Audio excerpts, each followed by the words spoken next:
I know you see your favorite human resource talent acquisition influencer on LinkedIn all the time, posting these long drawn out love stories, telling you about the time they found the homeless man. And he didn't have a resume, so they wrote the resume. They took the resume to the hiring manager, bought my man a suit, prepped my man, and my man got the job, and now he's the CEO of the company. I know you see that all day. And it presents the impression that we are legitimately on LinkedIn all day. I promise you, we not.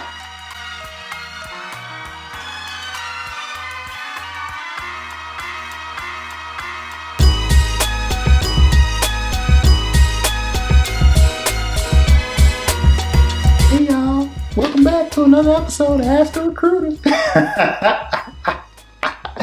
Oh, you're recording. Hey, what's up, everybody? Welcome back to my channel. We are here with another episode of Ask a Recruiter. Your water all loud? I'm just sorry. sloshing? I'm trying to stay hydrated.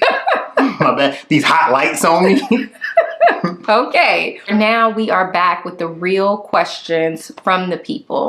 Come on, the real questions? Now we are back with the real questions from the people. Oh, my goodness. On today's episode, we want to focus on one question in particular from the audience. It is, what's the best way to reach out to a recruiter to let them know you're interested in an open role at their company? Let's start with what people should not do. I'm laughing because there's only really one thing that I read. Well, a couple of things now I think about it. But the first thing that jumped into my mind and made me laugh was, please don't reach out asking the recruiter to look for you a job. Like, it's just not gonna, it's not gonna help you. You would be surprised how many messages I get where it says, hey, I see you're a recruiter at such and such company. I'm looking for a job. Let me know if you have anything open. It seems innocent, seems harmless, I know. For sure. But that takes some of the onus off of you and puts it on me now. Yeah. Right? Yeah. Mm-hmm. And there's nothing wrong with that. But the caveat is, if that's the way that you're going to introduce yourself to recruiters, don't be surprised when nobody's doing it for you. Not because they don't love you, not because they don't think you're a great candidate, but because they just don't have the time to do it. Yeah. Right? Look at the recruiter profile. And it's so funny because this is essentially reverse recruiting, right? In a sense. Because you're now recruiting a recruiter. So much like you don't like it when and I'm not sure if this is going to go over great with the audience. I'm going to be real with you. Okay, go ahead. No, I'm just kidding. Much like you don't like it when a recruiter reaches out to you about something that clearly doesn't align to your background, recruiters are not going to respond to a message when you reach out to a recruiter that clearly does not align to the work that you're looking to do. I'm a technical recruiter. You're a finance person. You're reaching out to me about a finance job. Yeah. I'm going to take a word out of your book. Sis, I don't know. I got nothing for you. I don't know the manager. I don't know the recruiter. I don't even know this term that you're talking about right now. I couldn't tell you nothing about an audit. And so I recommend, much like as a candidate, you hope that recruiters would look at your profile before they send you a message. We as recruiters will hope that you would look at our profile before you send us a message. All right, so now that we've talked about what they should not do, let's talk about what they should do when reaching out to a recruiter. Okay, so the first thing, basically you can do the opposite of the stuff that I just said. But to be more specific, the messages that have the highest response rate are the ones that are essentially an abridged cover letter. So not the to whom it may concern. Yeah, because you know who my skill set is perfectly suited and tailored for this role. You would be so. Can we add that to the things we don't like? To whom it may concern in a LinkedIn message is a violation. Like, you looked me up and decided that I was concerned, and you still referred to me as whom. What is this? Okay, that was good, baby. I forgot about that. That's a real thing where people will legit copy and paste their cover letters. Don't do that. And I'm all about having templates, but at least tailor the template to my name, right? I'm done. But as far as things that I would recommend so you have a higher response rate is making sure that it's tailored and to the point. The tailoring of the message makes it very clear to connect those dots. And it makes my job very simple. I'm going to pull the job because you sent me the link. Shouts out to people who send the link. Y'all are the real MVPs. Yeah. Because, boy, you send me that. This is gold. I hope y'all taking notes because this is like, these are the little things that go a long way. Mm-hmm. Shouts out to the link senders because there's nothing like somebody saying, oh, hey, I'm reaching out to you about a customer success manager. I go to look up, I just type in customer success. There's 75 postings. Yeah. None of them are under me.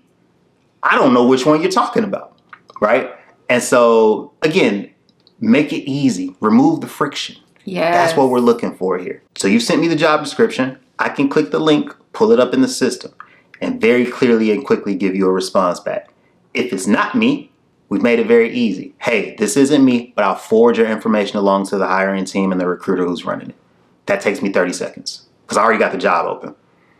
2, it is me, and I'm actually hiring for this position. And oh snap, you've already made it easy. I'd already see what your experience is, even if it's not articulated on your resume.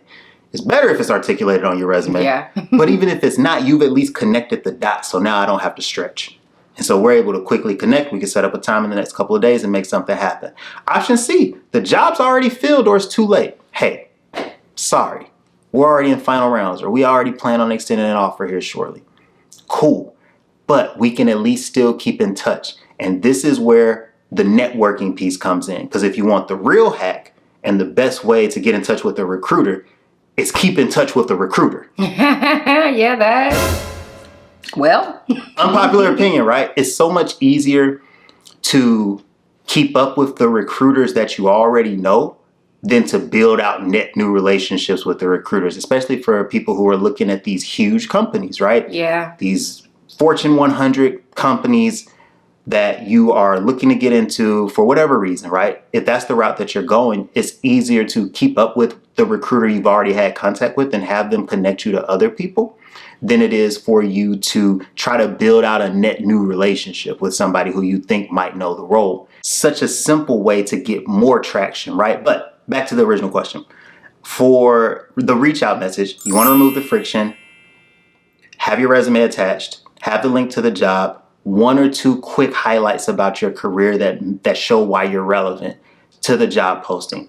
Now, this makes it a much more streamlined process for you to get that return on your investment because all information is valuable.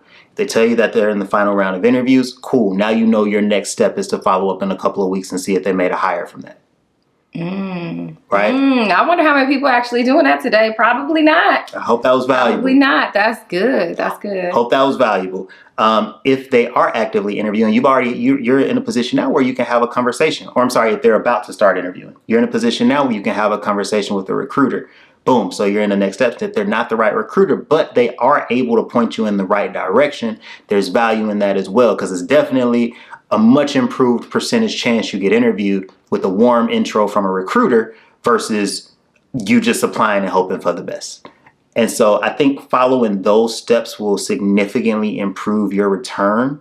But again, I will recommend leveraging the network because even if you don't know who the right recruiter is, if you know someone at the company, they at least know a recruiter at the company who can then start to point you in the right direction. All right, well, thanks for tuning in to this segment of Ask a Recruiter. We'll be back again with questions from you. If you have specific questions, you can click the link in the description to send yours along. And hopefully, I'm looking at you because you got to answer. Hopefully, we'll be answering those questions. Hopefully. Thanks, everybody.